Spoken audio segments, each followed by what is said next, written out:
Okay. There we go. Hello guys and welcome back to Tennis Paris Brothers. You may remember us from yesterday. We did a live stream of the first day of the Olympics.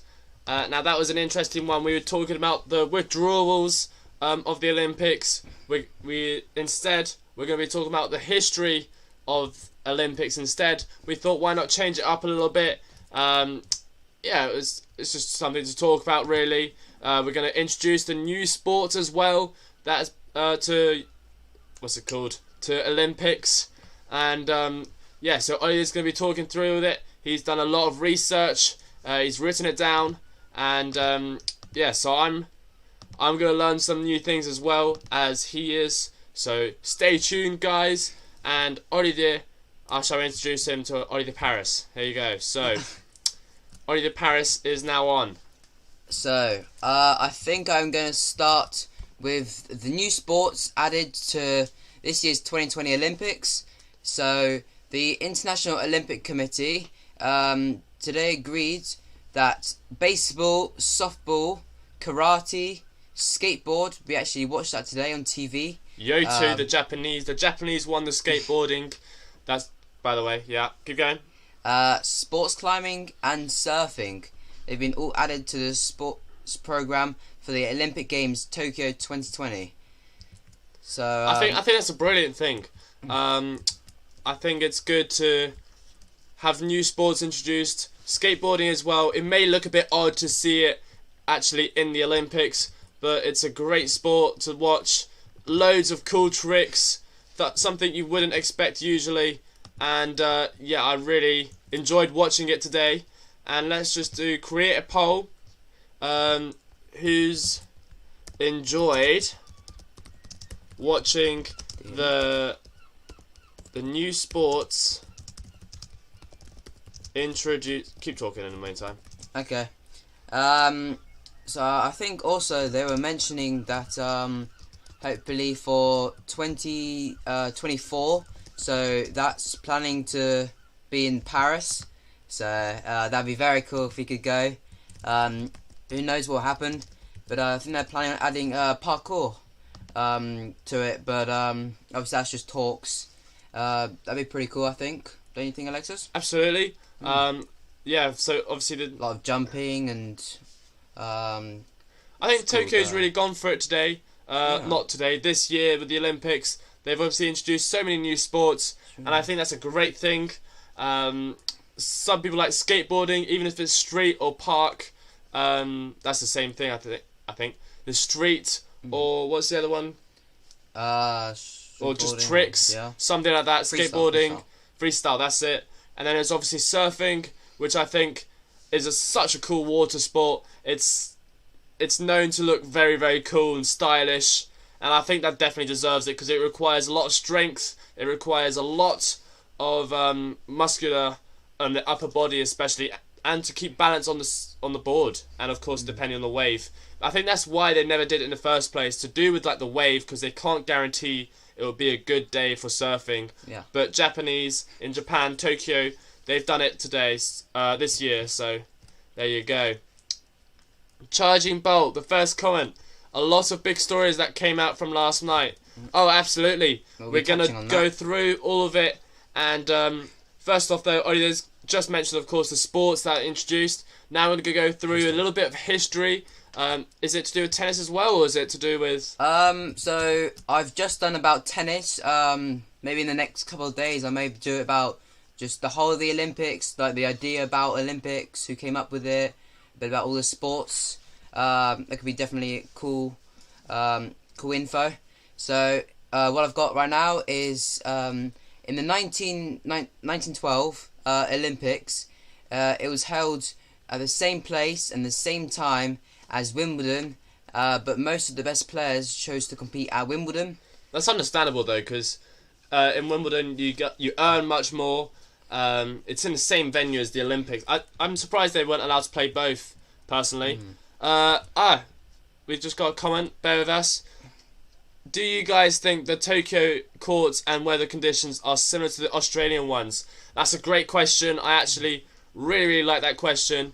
It's very, very hot conditions. In fact, let me just search up the weather right now. Tokyo You can get to like 40 easily. weather.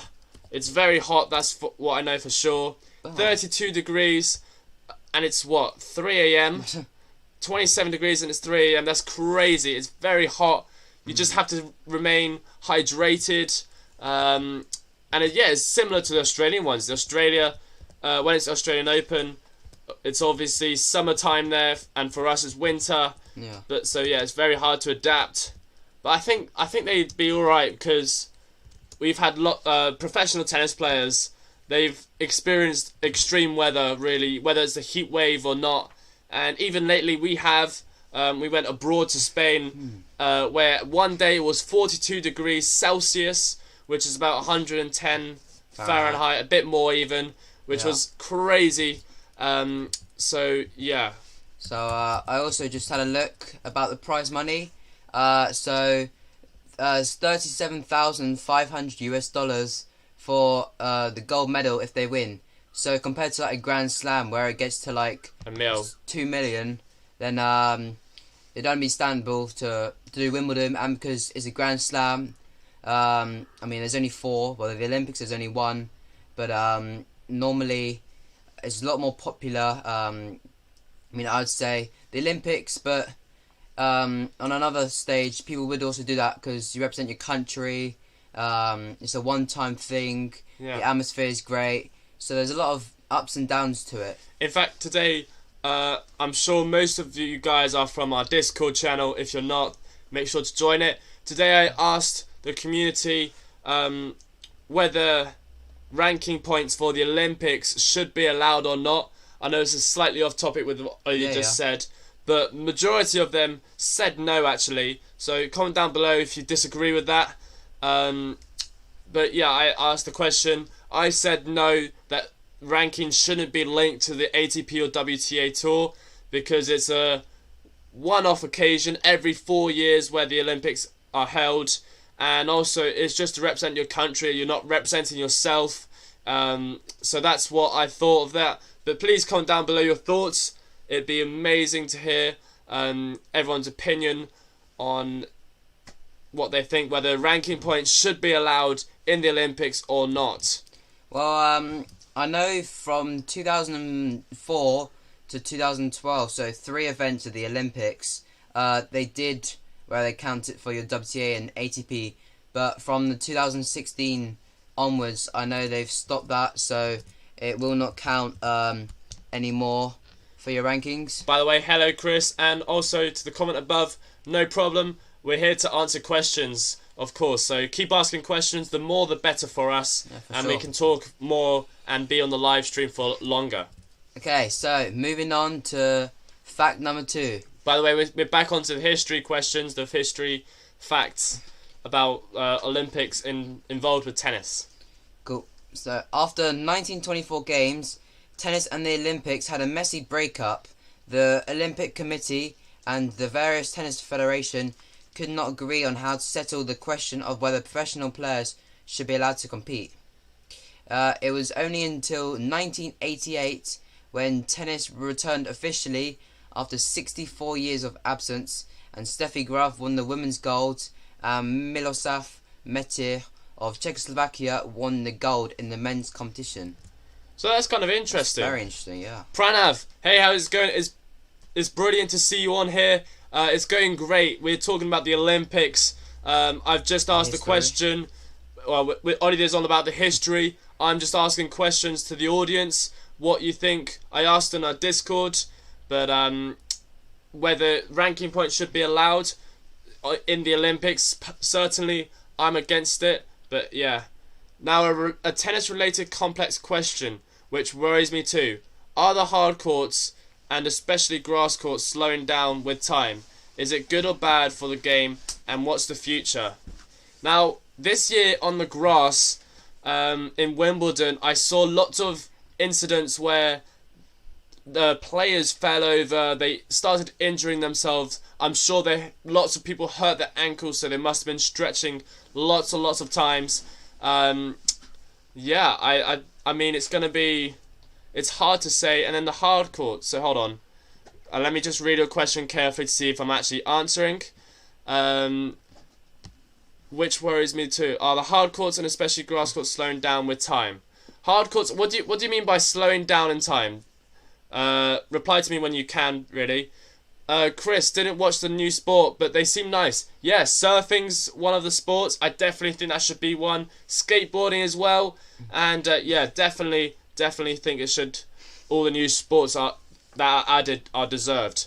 And we got Anson. Should I sell? Brilliant. When is hide and seek gonna be part of? I think, that'd be fun. I'd participate in that. I think hide and seek is just a fantastic game to play with friends. Don't involve me with that though. Izzy, it's great to have you back on here.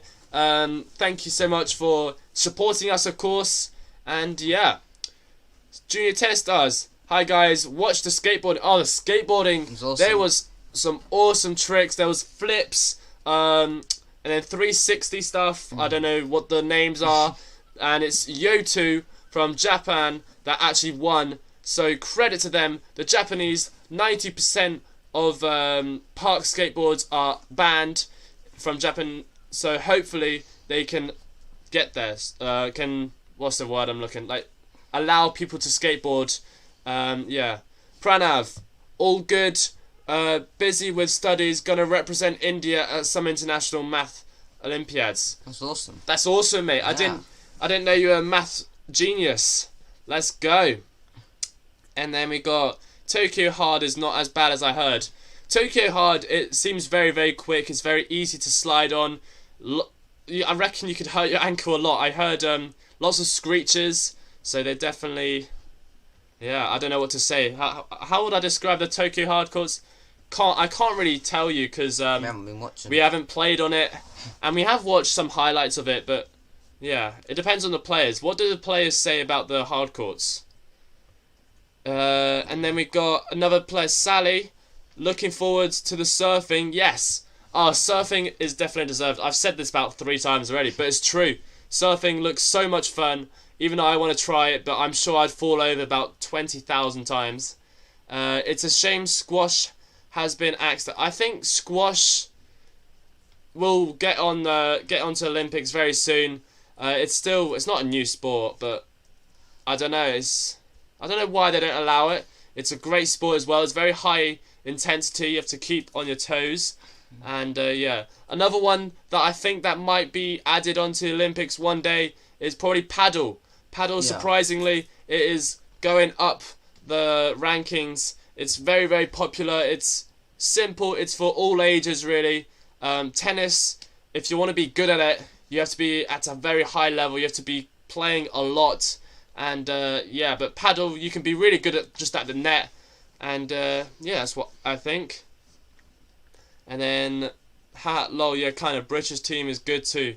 The British team for tennis, not this year. I think for doubles, potentially Andy Murray, Joe Salisbury we have. And then we have, of course, Jamie Murray and Neil Skupski.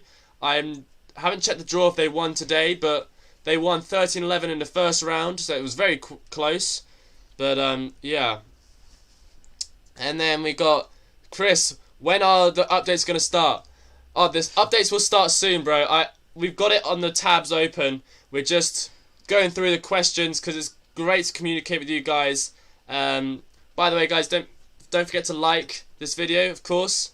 And then we got another... Subscribe. Yeah, of course, subscribe. And then we got another comment. Well, I'd be surprised if Noel bottles Tokyo gold these conditions. I mean, Djokovic, he hasn't won a medal yet in the Olympics. That's the only place where he hasn't won anything. Could this be his last chance? Potentially, yeah, because he's only a year younger than Rafa Nadal. So when he's... The next time in 2024, he will be... How old is he right now? 35. He'll be 39, which is a lot harder... I don't know, it's a lot harder for Djokovic. So if Djokovic bottles it this year, this is pretty much his last chance, I'd say, in my opinion, even if he's number 1 in the world. To be honest, I don't really think 4 years. It should be every 4 years. I think maybe like 2 years. No. You do have to bear in mind that even if the Olympics are every 4 years, they have to build it in the countries. They have to build like the arena. They have to build the seats. They have to build lots of stuff for preparation for all the sports. So I do think it should be every 4 years. Plus, loads of players can. They have time to prepare for it, and it's a big event, so they will always give their shot. So yeah. Anyways, guys, if you want, sorry, Oliver's already on the chat. He wants to check the scores, but I'll just. No, I was just seeing about the comment. Do you know when the finals are? It doesn't say as of yet, but I can check. I'll check. I think it's in a week and a half, but finals of Olympics. No, that's the whole end of the Olympics, not the tennis. Hold on, I'll put the sport, of course. Tennis. Let's just see. Keep talking. Alright, so day 3, I think it's a whole week. Is it a week long, probably? It's okay. So it's 16 days long, this event. So on day 16, so one of the last days is. That's when it's happening. To answer your question, Sally, sorry, can't give you a specific date, but it's if you include 2 weeks from now, basically, it should be on the 8th of August. So during the Frost & Co event. Surprised that Ashleigh Barty lost. Now, that was something we're going to come to, but we haven't had the chance yet. We will in a minute. Ashleigh Barty, obviously playing the young Spaniard, she lost in straight sets. I don't know what was said in the interview when she lost. That must have been very interesting to see what happened, because that was an unexpected turnaround from Ashleigh Barty potentially winning it to losing the first round. Like, the chances of that happening is so small.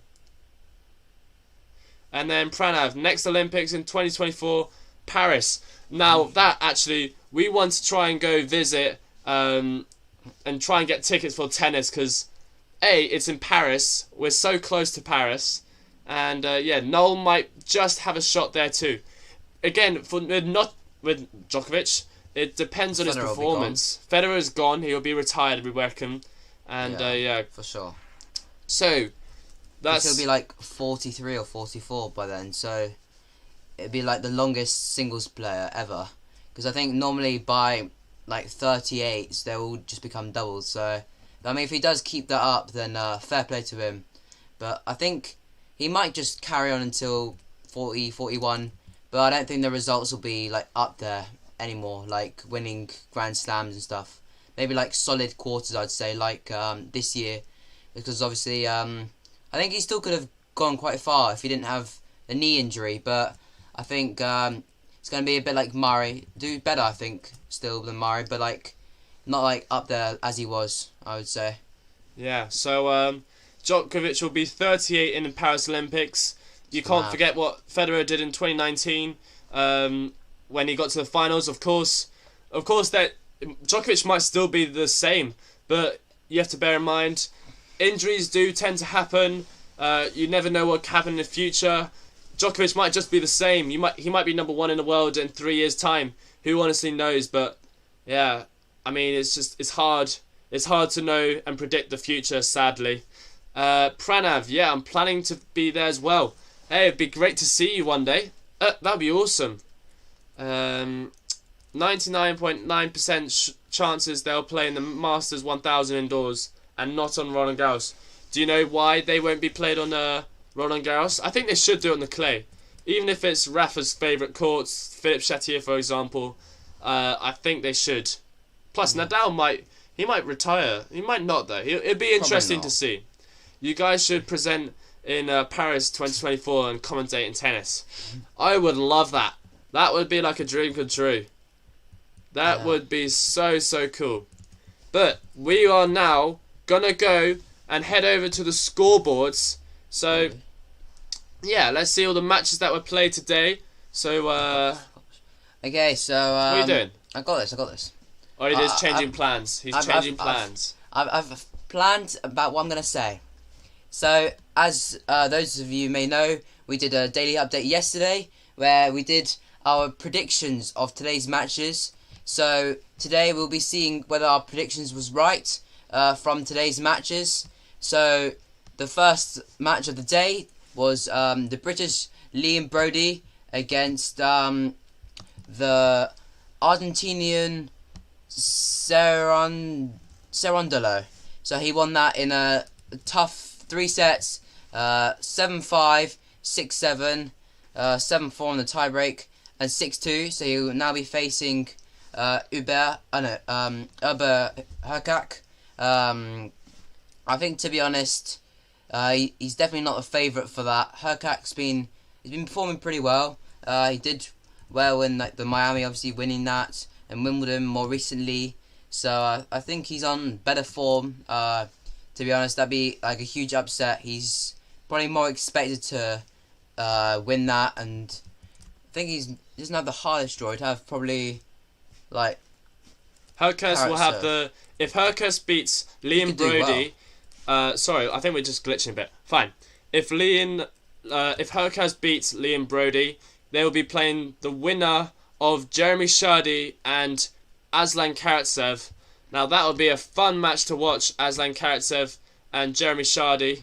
Karatsev is obviously it's his debut in the Olympics. I don't think this is Jeremy Chardy's. I'm looking at their profile picture. Chardy just looks like he came from an airport after a 5-hour flight. I'm not kidding. He looks so tired. Pranav. Well, no, London was on grass, so maybe not. Agreed, Pranav. London 2012 was the first tennis in Olympics was played on grass. Yeah, it was at Wimbledon as well. So why can't it be in the clay? We shall see. And coming back to the poll we made earlier, where we said who enjoyed watching the new sports introduced to Olympics, 58% said they love it, and 42% said they haven't watched it yet. So it makes sense, and we're going to put up another poll in a second. Already in the meantime, we'll be doing some more scores. So here's the stats. Of course, that's me. Stats. Stats man. Okay, so some other matches that were played today were, let's get going, Alexis. Here we are. Khachanov won in 3 sets, by the way, to Nishioka. Yesterday, yeah. Kohlschreiber against Tsitsipas, so the number 3 seed from Greece. He won in a very interesting 3 sets, 6-3, 3-6, 6-3. Love that, 6-3s against Kohlschreiber. I mean, to be fair, Kohlschreiber, he used to be much better than he is right now. He's definitely has not got the results he probably hoped for this year. He hasn't been really performing well, I would say, in those like big tournaments. But I mean, that's a very good effort for him against obviously an in-form Tsitsipas, who's currently number 3 seed, so number 4 in the world, I think, because Nadal's not playing. So, but yeah, I think he could go very far. So actually, Tsitsipas will now be playing Taofu. Now, if you weren't aware, Taofu played Stefanos Tsitsipas in the first round of Wimbledon. And that's where Taofu won against Stefanos Tsitsipas for the very first time, and straight after Wimbledon they have to face each other once again in the Olympics second round. So comment down below, who do you think will win that? The American Taofu, or of course the Greek Stefanos Tsitsipas? I think that although he did lose on the grass at Wimbledon, well, it's a complete different surface. He's been training a lot on the hard, obviously, at Marasco Tennis Academy, and I think after that loss, he would have gone home, just gone with Patrick Marasco with his coach, just looked how he lost, analysed his game, what he can do better. So I think this time he's just going to come out stronger, and I think he is the better player going into the match. So if he just goes out there, plays confidently, I think he could win that straight sets, to be honest. And here we go. We've got some comments now. It was fun. Wimbledon, Fed won against Murray. Olympics, Murray won versus Federer. I remember that was in 2012. 2012, yeah. That was a crazy turnaround. It just proved to the world that Murray is more than capable at the time to beat Federer. That was just an amazing moment. The next year after, he won Wimbledon, where he beat Djokovic for the very first time in 2013. I'm going to sneeze. No, I'm not. Sorry. And now we've got a comment from Varane, the Français. Thank you so much, by the way, for joining us. What do you think about the withdrawal of Sir Murray? Now, I think it's understandable. Murray, he's been pushing himself so much lately, and you kind of expect him almost to get injuries. He's been out for so long, and then all of a sudden he goes out playing so many hours. He's going for so much, and it just seems a little bit nearly extreme with how much he's doing. Of course, he does have ice baths. He does have all these stretching sessions, a physio, all sorts. But the question is, he's now aging. His body will struggle to handle like the injuries, handle everything. And yeah, so I respect Andy Murray's decision to not play singles and do doubles. But it's probably a more tactical decision as well, because Murray, he hasn't been on the greatest form. I'm not sure if he would beat Felix Auger-Aliassime, even though afterwards Felix lost to the lucky loser, basically, the Purcell from Australia that he won against. But even so, I don't think Murray would have got very far. So doubles, he's got a good chance. He's with a great partner, Joe Salisbury. He's one of the best in the world. So he got himself a good partner there to win, potentially. I mean, to be honest, like, yeah, you've got a point there, but I would also think the same about Federer. I mean, Federer's older. Federer has been pushing himself, obviously, to get back after like 2 surgeries as well. So, but Federer, to be honest, he's been doing like higher than Murray, and I think he would be the same to get injured. But I don't know. So it's true, because Murray, when he came back, the first couple of tournaments, he did the Davis Cup. It's like he played one 3-set match against Netherlands, and then he was out for like the rest. So I think it's just he needs to do a bit like Federer. I think Federer just plays a couple of tournaments. He like takes them out. Like, he doesn't play all of them. He looks after his body very well, especially as the older he gets. Like the closer he knows his career is going to finish. I think that should be like the same as Murray. Maybe play some less tournaments. But I mean, I think he had like a thigh injury, so they're all like different places in his body. It's not to do with like the hip or something. So, but yeah, as Alexis mentioned, he might not have beat Felix, and so he shouldn't have really like wasted all his energy. And yeah, he's beaten the number 2 seed in doubles, so then got a good chance of getting to the finals now. Only really the number 1 seed they've got to face, because they know they can beat their number 2 seed, beat the high seeded good doubles pair, Mahut and Pierre Herbert. They're very strong. They always play together. So yeah, I mean, I think there's like it's kind of a smart, but then in another way, not really. But yeah, let's just on a poll. Let's see what you all think about it. Okay, guys, so as I just said, I was writing a poll whilst Oliver was chatting away, trying to distract everyone. So, Legend, thank you very much. I decided to talk about Sir Andy Murray. Do you think it was the right decision for him to withdraw? Please feel free to vote, and of course, share your opinions. And yeah, now back on to The draw. you can't even see you, Oliver. You keep moving away, so get closer. There you go. So now back onto the draw, the biggest upset. Let's do the big upsets first. So obviously we got Felix Auger-Aliassime. Hold on, bear with me 1 second. So Felix Auger-Aliassime, who would have played Andy Murray, end up playing the Australian Purcell. A big shock against someone, I think, like 160th in the world. So he lost that 6-4, 7-6, and now Purcell will play the German Kupfer, who won in 3 sets against Bagnis.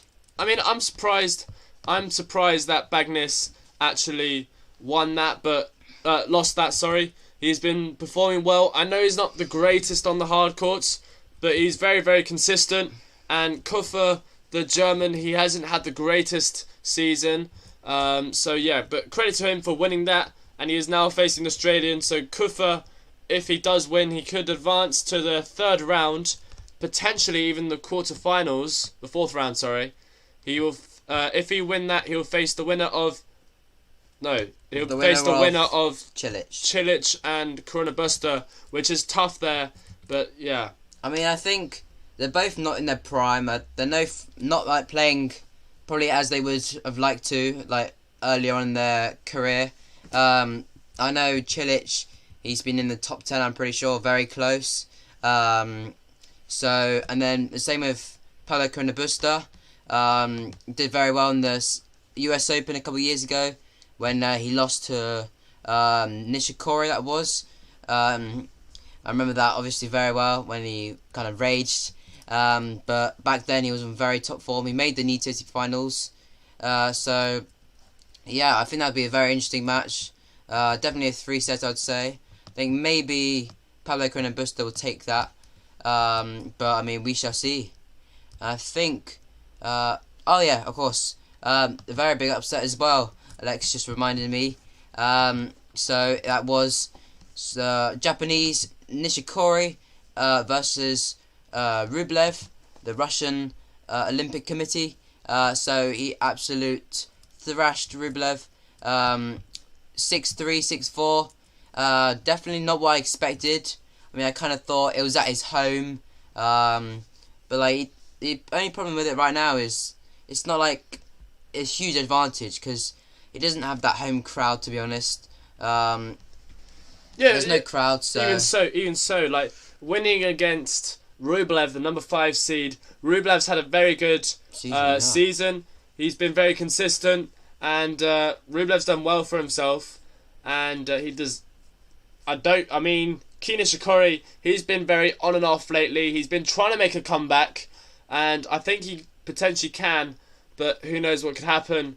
And yeah, I'm really happy for Kei Nishikori. He will now be facing the Marcus Giron, who beat Gombos 7-6, 6-3, 6-2. So, yeah, Nishikori could win that and potentially get a good draw. He's got the win of Kukushkin after as well. So, very, very simple draw. And then Monfils, by the way, I'm sorry to interrupt you. Monfils as well, he lost. He's just got married, a married man, hoping for the best, but no, he lost to someone from Belarus, 6-4, 4-6, 7-5, and Ivashka advances through. So Monfils has really been struggling lately, and yeah, you can see what happens. And now we got a comment from, from Pranav. By the way, did Russia change their flag? No, Russia didn't change their flag. Chris actually told us earlier on yesterday, in fact, because we did our first day of live Olympic updates. He said that the Russian flag got banned. We're not entirely sure why. I believe it's from doping and doing... I'm not sure exactly. Did you do research on it? No. Okay, so he didn't do the research on it. But all I know is that he got banned. And, yeah, so all the athletes that are from Russia, they now have just got an Olympic flag, pretty much, which looks... It doesn't look the same, really, which is kind of sad. But, yeah. So, those are all the first round matches for the men's completed. So let's just try and look on. But I think we'll move on to the women's now. Am I right? So, the women's singles, of course, we'll answer your questions, guys. Hold on.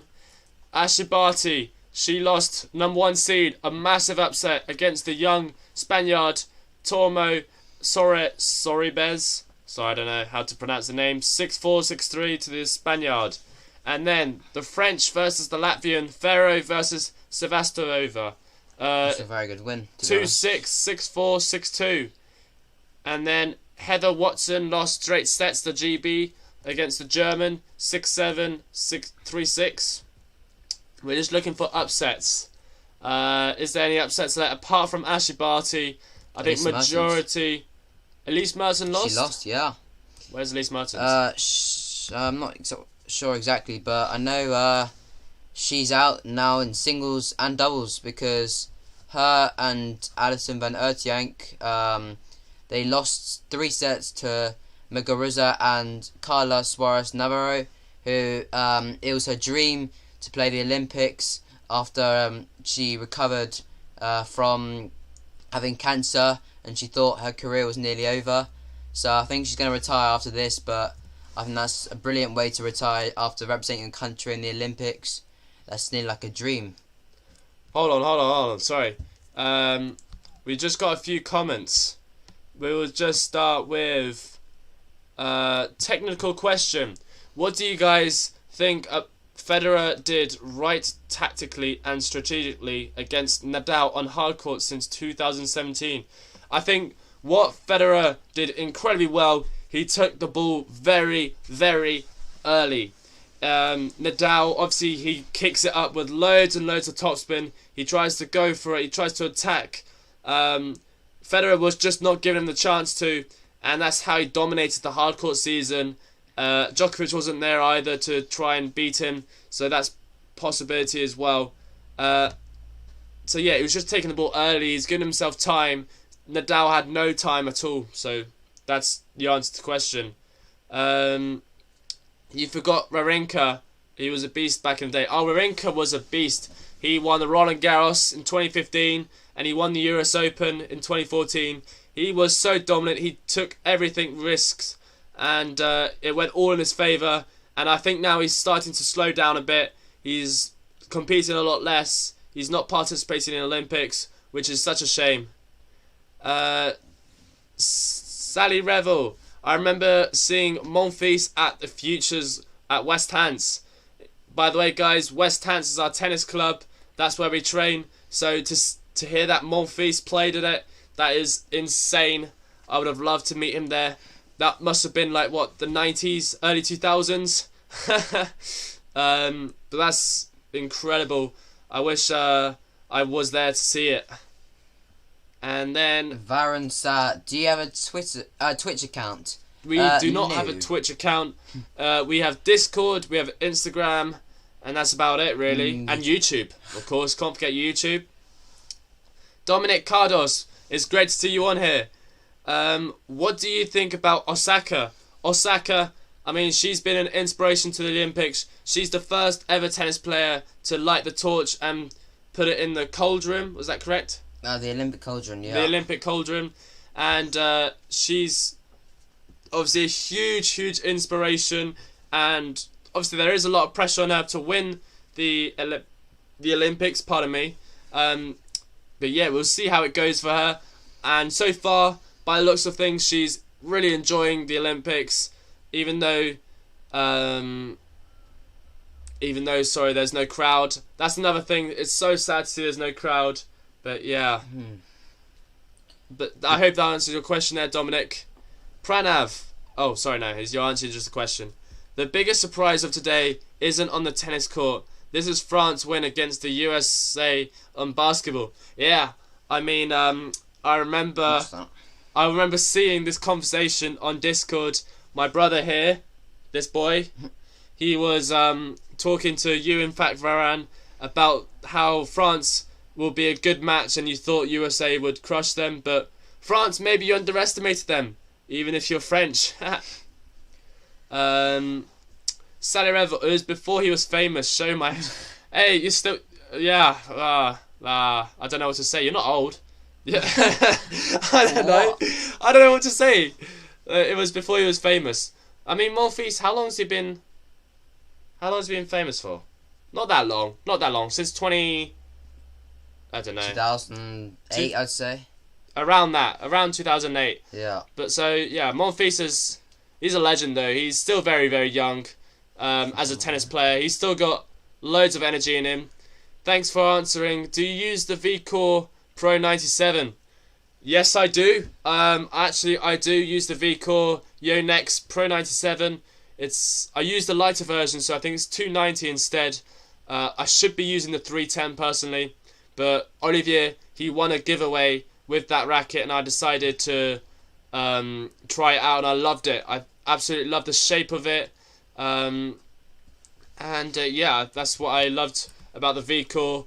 I also use a Snauert Grinter 95 tool, if that's correct. I can't remember exactly the racket name, but it's a great racket as well. Very much underrated, and Oliver keeps looking at the scores. But we got a question from Dominic to say which is our favourite women's tennis player. It's a hard one. I like a lot of players. I like Sakkari. I like Ashley Barty. I like Osaka. Serena Williams is another one. So yeah, there's a few. I mainly like the top players that I don't know what to say. By the way, here's a fact. Jennifer Brady, the number 11 seed, finalist in US Open, I believe. She just lost to the Italian Giorgi 6-3, 6-2. And Giorgi, the Italian, will now be facing someone from Russia who just beat Ostapenko. Wow. Vezina, 6-4, 6-7, 6-4. So a big win from there. And yeah, the women's draw, it looks more realistic to the men's actually, the men's side. Especially with Felix Aliassim losing, Rublev losing.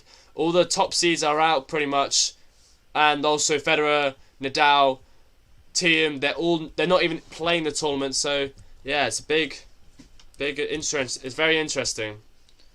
I mean, I'd say, to be honest as well, the women's, they're like less predictable. Like normally, like if you do like a draw bracket and stuff, you'd say, oh yeah, like Djokovic is gonna win. But whereas women's, like there's never like a guarantee, to be honest. I mean, obviously, like Osaka, whoever she plays, like depending, she's got like a good chance to win. But with women's, there's lots of upsets, like very more regularly than in men's tennis. I'd say it's very more like interesting. Like you don't really know all the time what's gonna happen, I'd say. So we got Dominic. I use the 310. I love it. Yeah, the Yonex V Court is a beautiful racket to play with. Yonex is very much underrated, but you got players like Stan Wawrinka and Nick Kyrgios. They're all using the Yonex, so yeah, it's a good racket. Did you see Burton's last singles match? No, I didn't. Who did Burton's play? Burton's played against. Who did Burton's play? She lost. That's what I know. Kiki Burton's. Who did she play? Sorry, Burtons. Ah, okay. From the Netherlands, she lost to Czech Republic Vondrousova in 3 sets. It's sad to see her go. She hasn't had a bad season. That's the thing. I know she's been having a tough time lately with injuries. Kiki Burtons is just an amazing player, and she'll always be remembered. So yeah. And now we've got another one. It's very sad actually seeing people retire. Like I don't want to see that day where Federer retires or someone like big. It's gonna make me sad. Okay, I had this weird thought. Can a 3-serve rule be introduced in tennis? You can have 3 serves instead of 2. Do give a reasoning why yes and no. My answer was no, but would like to talk from your perspective. My answer also is no. Purely because I don't really see the point. Good tennis players, unless your name is Zverev, majority of them very rarely make double faults. They rely on their second serve. Yeah, I don't think 3 serves should be introduced. I don't know where your thought came from that. What would you say? I'm going to say purely no, just because that's not the rule. You don't really need 3 serves. Even I don't double fault that much for it to be. Anyway, what do you think? No, I'd probably agree there. There is not much point. I mean, unless your name's Kyrgios and you want to do 1 first serve, 1 second serve, 1 underarm serve. But he definitely does not do that often enough. But yeah, I mean, there's not much to say on that. I think it's just a big fat no. And then we got a comment from Bill. By the way, Bill, thank you so much for joining us. Sakkari gives off a strong "I'll kick your butt" vibe. To be honest, I like Sakkari. She's kind of strong. She's very buff, and she makes herself look very scary and intimidating. Which, to be honest, I kind of like. I don't know why. Just she's a very big hitter as well. I love her style of play. She doesn't. She goes for every single shot. So yeah. Dominic, do you think Serena will win more Grand Slams? I think she's done, dude, with Grand Slams. I I think she could still win potentially a WTA Tour tournament, maybe the 250s or so, but not Grand Slams. I don't think she's at that level. There's so many new players. There's Osaka, there's Ashley Barty, there's Pliskova, there is Simona Halep, but she's been struggling a lot. There's loads of great female players now, and they know how to play against Serena Williams. That's a problem. Back in the times, Serena Williams, she was playing completely different, and most players were scared to play her since she was known as the big, strong tennis player, plays like a guy basically. But now women's tennis have advanced so much, I don't think she'll keep up basically. Roasting Zverev. I like Zverev. I know I roast him with the serves, but it's kind of true. He makes so many double faults. Zverev, he actually won today, I think, didn't he? Yeah, he sure did. Zverev won something, I'm not entirely sure. And then Lol agreed with the Zverev, he'd be on the 7th heaven. Serena was playing amazing at AO this year, but she had to play Osaka at the semi-finals. I mean, exactly my point. Osaka knows how to play against Serena Williams. And, yeah, it's true she had a good Australian Open, but since then, didn't hear much of her. She lost in Wimbledon. Olivier keeps disappearing from the screen. I do apologise for that. And, yeah, so we've better gone through everything we wanted to say, because it's great to have so much engagement. We weren't expecting so much, so it means a lot. And we'll do some men's doubles, I think, this time. Just to mix things up from the singles. So we've got Musetti and Sonego, the two Italians, beat the Spanish Antia and Cabales Baena 7-5, 6-4 to advance, playing the number 1 seeds Metic and Pavic. They play a lot together, so I think that should be a comfortable win. Skupski and Murray, as we know, they beat Zeballos, quite a good player. I'm not really sure of his partner, 13-11. That's what I know, to advance. To play Nishikori, he's in the second round for singles and doubles. That's a very good effort. And Lachlan. Okay. We watched him in the Davis Cup Madrid finals. Quite a good player, actually. Obviously, he didn't really have a chance against Mahut and Pierre Robert, but there's some good doubles going on there. We have here number 4 seeds, actually, Medvedev and Karatsev. They lost to Polasek and Klein from Slovakia. 7-5, 6-4. I'd say that's a bit of an upset. I mean, Polasek, he's a doubles player. He plays a lot of doubles. But I mean, Medvedev plays doubles as well sometimes, but with Rublev, so I'm surprised they didn't team up. But there we go. So we've got Monfils. Let's go, Monfils finally won something. He's won a doubles match, and he had to play Agzon and Bublik and his partner, where they won just about 10-8, 6-7, 7-6, 10-8, and now they'll be facing Agzon and Zverev and the Struff.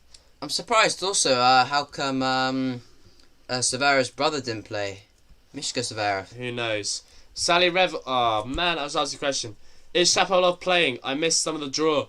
No. Shapovalov, he retired. Well, he didn't retire. He withdrew due to injury, and yeah, it's been tough for him. He withdrew. He played a tournament just before though, where he lost in 3 sets to someone. I can't remember. It was literally just last week, and I think he got COVID. No, he just withdrew due to the case is rising, and like for everybody's safety. So we got a comment from Dominic. It's so great to have all these questions. I love it. What do you think about grunting? Have you seen Ariana Sabalenka play? Grunting, I think it's a good thing. I'm very much a grunter myself. I think it's a great way to breathe out, and yeah, I think it's important to breathe properly. That's why I grunt basically. Olivier does as well. He grunts a little bit, a lot less than me. I'm quite loud. I feel like Maria Sharapova when I grunt, but it's obviously not as extreme. So yeah, I hope I answered your question there. And then Ariana Sabalenka, she is a fantastic player. Yes, she might be a bit loud on the court, but the way she hits it is very, very effective and very hard to play against. She hits flat as well, so it's hard and to play against her basically. And yeah, our only Hungarian player had to withdraw today from the Olympics. Do you know Martin Fucsovics? Of course, of course. We've done lots of live streams where Fucsovics played against Rublev, and that was a very interesting matches because it either went for Fucsovics. Well, no, majority of the time went for Rublev, and then Fucsovics finally beat him in Wimbledon. So there you go. That's true, yeah. And also, I just thought of a question. Do you think there should be like team singles? So, where there's like two players playing singles, but like 2 points on, 2 points off, for example. What? As a match? Yeah. Huh? Why not? Like, What? it works. What are you on about? Why not? It's not training. Like, why can't it? Why not? Yeah. It's no. not. It's not a dumb question. No, that's a dumb question. I'm Why sorry. not? Why would you have two players playing singles? Well, why not? It 2 could points work. on, 2 points off. That's basically what you're saying. Well, yeah. No. I'm sorry. That's just some random question he said. No. Completely random out of the blue. Why is ATP Not really. finals played only on hard courts indoors when most of the Masters 1000s are mostly hard outdoors and clay? Great question. I think because I don't know why, to be honest. I just that's how they organised it. And yeah, it's sad to see Chapeau not playing, but yeah, there's not much we can do about that. I'm looking because for a second you just saw some background, and yeah, it said "Home Sweet Home," so that's our background. Don't mind me. And then we got I love Sabalenka. She fights so much, and that's what I love to see. It's all about fighting. You have to fight your way through, and yeah. By the way, guys, keep liking. We got 12 likes. Can we get to 15? Let's go. And then Farhan, why is your favorite? What is your? Hold on. Why is your favorite surface to play on? Okay. What is your favorite surface to play on? My favorite surface to play on is either the hard courts or the clay, but kind of slow hard, not one of those like Tokyo, more like acrylic type of hard. Is that right? I think, yeah. like kind of like the tournament we acrylic's just. faster. I like the slower version of hard. So that's just hardcore, not really acrylic. Okay, all right, fine. Like a normal hardcore, I think it's just nicer to play with, and it suits my game. I try to hit flat, but I hit with lots of topspin, and yeah, you might have seen a video, and yeah. Yeah, I think 1 player per set is probably more realistic than what I said. But yeah, I knew it wasn't silly. It doesn't seem right. Imagine your partner having a really bad day and then they lose for you. Well, no, they'd only lose 1 set, then you'd play a set. So okay. Let's do this. We're gonna do this on the live stream. Let's say I start a set, and it's for us ranking points, right? Well, Okay. it might not have to count to ranking points. Okay, fine. But let's say I just can't be asked to play, so I lose the first set, I chuck it away, and then you try to carry, and then I decided to lose the next set. Well, you just wouldn't. That would just be dumb. Yeah, but no. Never. Sorry for misspelling it. No, I don't think so. Have you ever played on carpet? Yes. Hate Carpet gives me bad memories. I love it. They say it's the most similar to grass. I hate, and hate is a really, really strong word, but it's true. I really dislike it. It's fast. You can't move on the carpet, and when you fall over, which I have, it's a really bad experience basically because of the friction. You just end up hurting your knee and making lots of marks, and yeah. So that's my answer. And it doesn't bounce, exactly. It doesn't bounce. I know that's probably your advantage. Okay, so I also played on the carpet as well, and it's really interesting because I had to play the same opponent I played 2 weeks before on a hard court. So I won that match 6-2, 6-2. But then when we played on the carpet, it was 6-4, 6-4. So what I noticed was I don't think I played like worse on that day compared to like 2 weeks before. But I just think it was harder like to move on, like the bounce. I just couldn't like play my best. So I would definitely it's definitely not my favourite carpet. Hey, it's no problem. As tennis players, you get bad days and good days, and yeah, that's how it works, really. There's nothing you can do about it. You can only learn from it, and yeah. So, is there any more we have to update with the tennis? Or we can move on to the draw, the doubles. We have. We already mentioned half the draw. No. We mentioned like the top players, really. Not really. Let's get going. Okay, So, if you want. Yeah. So we have also Rublev and Hakanov. They end up playing together. They had a very tough match against TFO and Ram. Because obviously Ram is a doubles player himself. They won the first at 7-6, lost 7-6, and 12-10. And now they're going to have very tough opponents. Cilic and Dojic. Obviously they played the Davis Cup. I think it was 2016 finals, where they had to play Argentina, Croatia. So they played with each other quite a couple of times. So Dojic and Cilic, they beat Taro Daniel actually, and Nishioka. Obviously Taro Daniel, he beat Djokovic when Djokovic was on his comeback from injury, and he played like a couple of tournaments. And then also another interesting second round match just underneath in the draw. That was yesterday. No, this. Okay. Kravitz and Putz, they play a lot together. They play in the NITO TV finals. I think they went very far, like semis, against Murray and Salisbury. That's like one of the most entertaining matches coming up, I'd say, for the men's doubles. I think the men's doubles is very exciting. I love to watch it, especially when like singles players play, because you see sometimes like TFO doesn't really play doubles, and he just won his first round. So lots of singles players, they tend to do like pretty well in the doubles. So Medvedev, he does sometimes alright with Rublev, but they obviously don't do it very much because they want to save their energy for the singles. And if they have to play on their rest day from the singles, then it just gets too much, and then that could lead to injuries. So okay, so I'm sorry to interrupt. Junior Tennis Stars, they've just said, I'm going to reply to all of yours in a second. Sorry guys, need to go. Little favour please.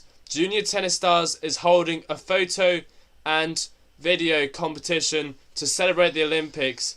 Details is on our Instagram. So guys, if you have a video or any photos of yourself playing tennis, there's a chance that you could potentially win a prize. Just head over to their Instagram at Junior Tennis Stars, and that's probably the biggest promotion we give with our channel, so we have to appreciate them as well. And then we got just above, by the way, loving the convo, keep up the good work, cheers to both of you, best wishes. Thank you so much. Appreciate you obviously coming on. Do you guys feel Rafa is done on clay? He looked a lot slower than previous years. Yeah, I think Rafa, of course, he did slow down a lot. But you have to bear in mind that he has been struggling from an injury. So I don't know what else to say about that. I'm sure he can make a potential comeback. Maybe one more just to make it the 21st Grand Slam would be amazing. But who knows? I mean, I just think 20 is a nice number. I think that's enough. Yeah. So I think that's us done for today. We've mentioned all the men's doubles, the women's doubles as well. Not really. Not much of the women's doubles. We've mentioned lots of things. So if you want us to cover anything tomorrow, such as past medalists in tennis or any fun facts, please feel free to comment down below. We're going to leave this on quickly for, I don't know, a minute or so. Okay, so I've also just done some facts. So in the first round of the Olympics, the tennis tournament in Rio, so 2016, the Australian John Millman, he beat the Lithuanian Ricardas Berankis 6-love in just 50 minutes for the first time in the Olympics. Ricardo Berankis became the first player to have not won a game in a match in the Olympics. So I thought that was a very interesting fact. And also the first time the tennis was in the Olympics, that was in 1896 when that event was held in Athens. So obviously they got rid of it in 1924, as I mentioned, and it didn't return until 1988. Here's a very interesting one that I bet you won't know, Alexis. In 1904, there were only 36 competitors in the event, the Olympics. So 34 of them were American and 2 were German. A very interesting fact, of course. Yeah. How did Coria do? Coria, he is from Argentina, isn't he? Yeah. So let me just get him up. Let me check for you. Coria lost. Coria lost. So there you go. I'm sorry about that. He lost in 3 sets. Yeah. Tough for him. And yeah, a little fact from Ollie there, of course. So yeah, if you guys want to talk about anything else, anything from the Olympics related or even tennis related, we don't mind at all. Oliver will just go through a few more facts, and then we will answer questions. Unless there isn't any, then we'll stop. Yeah, of course. So in 1896, 1900, the 1904, 1988, and 1992, the semi-finalist losers, they shared the bronze medals. In all other years, a playoff match for the bronze medal stage. So I think back when they used to share the medals in the years I just named, they used to both keep it probably for 2 years. But now, obviously, they're doing a playoff. So most recently in 2016 Rio, that was Rafa Nadal against Nishikori. When I think Rafa Nadal, he won the first set, he was in like good momentum, and then there was an incident with the after the end of the set where Nishikori went to the toilet, but he ended up going for like 10 minutes because he took a shower, and Rafa Nadal was complaining that that's against the rules and that he should have got a code violation for it. So I think he lost a bit of momentum. Nishikori was kind of fresh. And then he ended up winning that in 3 sets to take 3rd place for Japan. Okay, so we got a comment. Yeah, would love you guys to review some of the epic tennis matches of the past, like Rafa Nadal 2018. For now, I think we're going to keep it to the Olympics, but if you ever want, in the future, we can definitely mention some highlights. We can even do a video about it, maybe, of past, like the epic best tennis matches of 2000s, for example, and yeah, I think that's a good idea, and we'll definitely take it into consideration. Like analysing matches, what they've done well. I think that's a very not analyse. good idea. That's going to take a long time. Not really, just like the main points. Just like points. Yeah, okay. Yeah. So okay, guys, I think we've covered everything for today. Thank you to all that have joined. Loads of people have left as well, but we're very grateful. And we hope you enjoyed our video. Please don't forget to like the video. We managed to reach our target, so that's great. So thank you very much. And that's it. Make sure to like, share, notifications on, comment, all sorts. And yeah, that's it for today. We'll see you tomorrow, same time, 8 PM, guys. 8 PM British time. So in France, that'll be 9